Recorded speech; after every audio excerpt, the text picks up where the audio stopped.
You know, in the grand scheme of things, Ultimate's done a pretty phenomenal job balancing its roster, and that includes giving some help to moves that really needed it from previous games. Today we're talking about some of those biggest success stories, moves that used to be absolutely terrible or at least mediocre and now serve way more purpose than they ever did before. The main thing we're looking for here is the gap between past and current performance. Like, yeah, Roy's double-edged dance is insane in Ultimate, but in previous games it still got some decent use even if that use was very different. If it's got a long history of being mediocre across several Smash games in a row, all the better, although keep in mind, I'm not being too stingy on this list. The short list was well over 20 moves, so I could easily make a full new video with this format. Hopefully the options I've gone with are valid enough to lead to interesting discussion. That's the main thing I'm going for with these videos. All right, let's do it.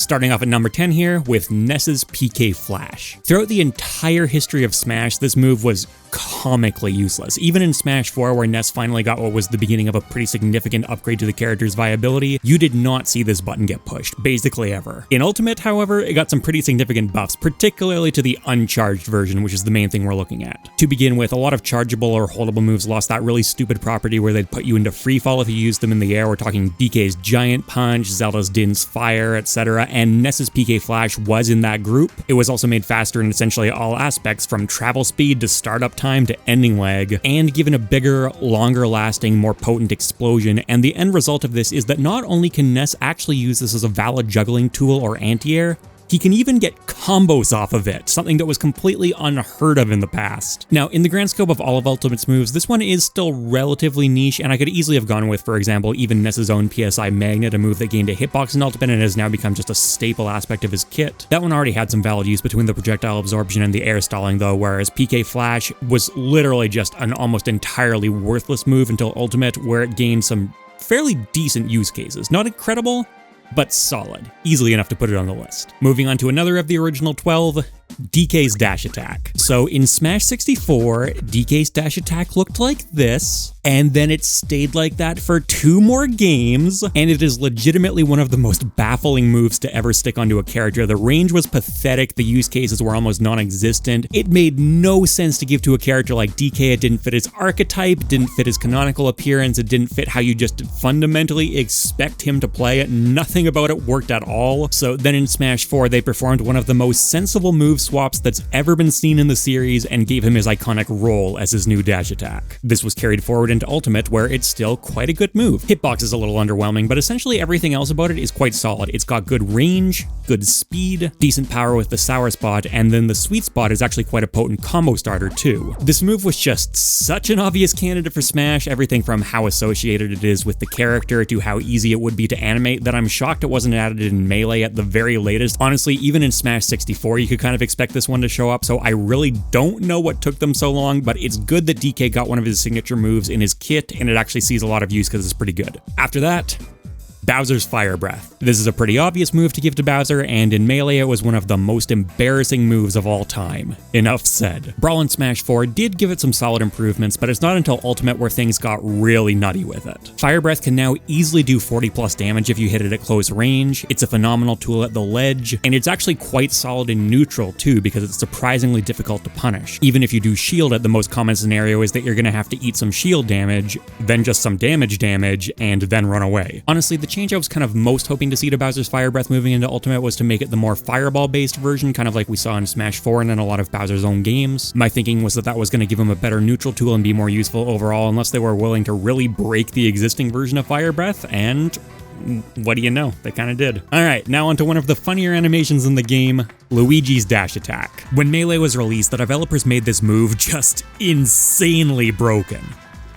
No, I mean literally, it's broken, it doesn't work properly. The final hitbox is coded into the game, but it doesn't actually come out. Thankfully, Brawl did fix this, they gave it the final hit so it at least did something, but overall it was still a pretty underwhelming dash attack. And then in Ultimate, I guess they decided that animation was just too good to waste because they made it a straight up kill move. Quite a good one too, and Luigi's a character that can really scare his opponent, put them under a lot of pressure, and put them in really awkward situations, so having a solid burst movement option like that is actually a really big boon to the character. I like this change. Visually, it doesn't really look like it should be as strong as it is, but it's certainly not the only move that applies to, and I'll give this one quite a bit of slack just for being funny. Okay, rounding off the top half of this unordered list, Mewtwo's Confusion. So in Melee, this move was a reflector, except it didn't actually give Mewtwo ownership of the projectile, so it was functionally essentially useless. Had very little use cases across the board as well. Essentially, if you were going to use this in Melee, you were going to use it to cheese your opponent under the battlefield ledge. That's really all it had going for it. Then when he was reintroduced in Smash 4, thankfully this move got fixed. It became a proper reflector and quite a good one, especially because it also got a lot of ending lag shaved off it, and it also got a nice bit of use as a recovery aid because you could use it to get a boost in the air. Ultimate was when this really came into its own though. It got faster, it got larger, and by far most impactfully, it started scaling hit stun alongside your opponent's percent, and it started climbing fast. This now means that at higher percents, Aerial Confusion is a kill confirm into his forward air against essentially the entire roster. That is so big, especially because this is a command grab, which means it goes right through shields, and when you combine that with how large it is and how quick it is, you also see it used all the time to pressure platforms, all the time to pressure off the ledge. Confusion just gets a ton of use in Mewtwo's game plan nowadays. It wasn't 100% beneficial coming into Ultimate. You can still use it in the air to get some kind of momentum shifting, but it doesn't do quite as much as it did in Smash 4, which definitely does hurt. But make no mistake, this move has still come a long way and is now better than it ever has been, which I'm happy about because it's a cool move. Next up, one that does stretch the definition of a move a little bit maybe, but I think it's just too notable not to mention. Pac-Man's grab. In Smash 4, this thing was notorious for being not just the worst grab in that game, but possibly the worst grab in Smash history, competing basically with the likes of maybe Yoshi from Melee. If you're gonna throw out a move that risky, you want it to be reliable, and this was just so unreliable. In Smash Ultimate though, its hitboxes were fixed, and it's now maybe the best grab in the game. It's gotta be up there. The reason I say this is because not only are tether grabs overall way more useful in this game, their frame data is generally more comparable to standard grabs, and also shield grabs are nowhere near as effective as they used to be, but on top of that, Pac-Man's grab specifically lingers long enough to beat spot dodges, which is one of the main ways that you beat out grabs and punish them. Ultimate players are kind of notorious for spamming spot dodge like there's no tomorrow, which you can't blame us for when it works, and Pac-Man's grab is just so perfectly set up to beat that strategy, and it's just a really good grab in its own right. So even though Pac-Man's grab is definitely kind of competing in its own niche compared to every other move here, I think going from the absolute lowest of the low to one of the best grabs in the game over the course of a single game, yeah, that's enough to put him on the list. Another one that's only pulling from 2 games here, Snake's Nikita. So I know a lot of my audience never actually played Brawl, so you may not know this, but Nikita was actually not that good a move in its original incarnation. It got some use here and there, but overall it was just pretty slow, pretty uncontrollable. Opponents could generally avoid it fairly easily, especially because Brawl air dodges were probably the best the series has ever seen in terms of pure air dodge utility. Coming into Ultimate, they did give it a number of buffs. They made it slightly faster to start up, slightly faster to cancel, it did a little bit more base knockback, but really all they fundamentally needed to change was its maneuverability and speed, which they did. It doesn't need to accelerate for a while to reach top speed anymore, and is also just insanely maneuverable, and when you combine that with Ultimate's weaker air dodges, you get just a beast of an edge guarding tool, probably the best one in the game. I say that because not only is it very easy to connect with, and not only is the payoff really high, but also there's essentially zero risk of any kind to Snake for using it, whereas most characters need to go out for an edge guard, which inherently introduces an element of risk. There are still things you can do to try and get around Nikita. You can attack it to disable it for a bit, you can go over it, and overall I would say that people have gotten better at fighting it over time, but the thing is, even if you do get around to Nikita and manage to make your way back to the ledge, you're still in disadvantage state against Snake, and he's lost essentially nothing for you doing that. Yeah, Nikita, good move. Moving on, Kirby's dash attack. So in Smash 64, Kirby's dash attack wasn't like an incredible move, but it certainly wouldn't be making any worst of lists either. But in Melee, they decided to switch it to the burning variant, which I think makes sense, but the problem was that it was just really not very impactful. Very slow move, both in terms of the animation duration and how quickly he traveled when he used it. Really not at all how it works in the Kirby games, and on top of that, its payoff was essentially non-existent. It just did very little knockback. That might be why they decided to change it yet again in Brawl, giving him his break spin from his yo-yo copy ability, except it was still just a really bad, underwhelming dash attack, and he got stuck with it in Smash 4 as well. To this day, trying to track down footage of a Smash 4 player actually using Kirby's dash attack in a competitive match is still one of the most frustrating experiences I've ever had on YouTube. In Smash Ultimate, on the other hand, they decided to revert it back to the burning variant, except with one very important change.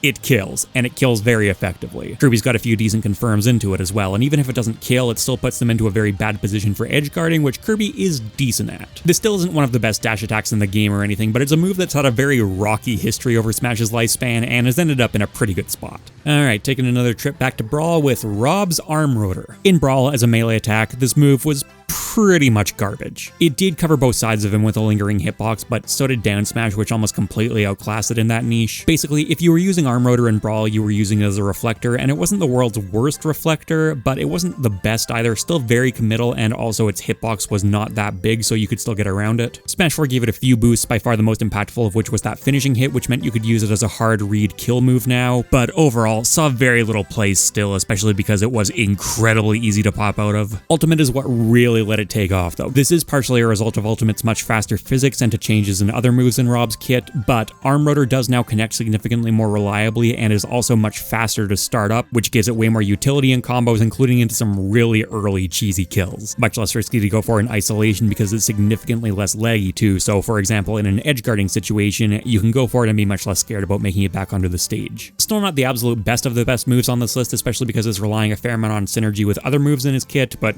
at the end of the day, you can't argue with results. We've now reached the point where I'd usually insert a few honorable mentions. Like I said, there's more than enough moves on my initial shortlist to make a full other video like this, so I'm just going to limit it to one honorable mention that probably wouldn't make it, and that's Palutena's neutral air. The only really significant change this move got from Smash 4 to Ultimate was getting some landing leg shaved off of it, which, I mean, happened to basically every aerial in the game, but as it turned out, that was more than enough to move it from a kind of good enough move in her kit, I guess, to, oh my god, what the hell is happening? And rounding off the list, another Brawl veteran, Ivysaur's Vine Whip. Once again, for those who aren't that familiar with Brawl, Ivysaur is one of the worst characters in the history of the Smash series. Like, it's hard to explain just how badly basically everything on it was handled. Kill power, essentially non-existent.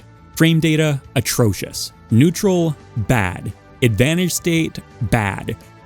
Disadvantage state, oh my god. In Melee, aerial tethers work quite different to how they do in modern Smash. You can use them to grab onto anywhere on the stage, whereas in Brawl, they were switched to work more along the lines of how they currently do. They snap directly to the ledge grab point, except that Brawl still had ledge hogging in it, which meant that if your opponent was grabbing the ledge and you tried to use up B, it would not snap, and you only had one shot at it because Vine Whip put Ivysaur into free fall, and you couldn't switch Pokemon in the air. So trying to swap out to Charizard to get that extra double jump and his better up B, not happening. And then we come into Ultimate, and all of these issues have been solved. You can switch to Charizard if you need to, but you probably won't need to because Vine Whip can now grab the ledge even if your opponent is already grabbing it, and it no longer puts you into free fall, so you get multiple chances. That alone would probably be enough to put it on this list, but it also got way faster startup, which means you can use the aerial version as a really potent combo finisher because it's got quite a lot of kill power behind it. So we've gone from a move where you absolutely dreaded trying to have to use it under any circumstance to a really important and versatile part of Ivysaur's kit. I'm happy that Ivysaur is a genuinely good character in Ultimate now. I always really liked the idea behind Pokemon Trainer, but it needed so much help from Brawl, and obviously there were tons and tons of tweaks across all three of the Pokemon, but Vine Whip I would definitely say is one of the biggest ones, and it led to what I consider to be one of the best designed characters in the history of this series. Alright, thanks for watching everyone, and let me know what your list would look like. Liking and commenting on a video increases how much YouTube shares it in the algorithm, so if you think this video deserves it, much appreciated. You can follow me on Twitter at Mr. MockRock, Twitch at MockRock Twitch, one word, and I also have a Patreon under MockRock.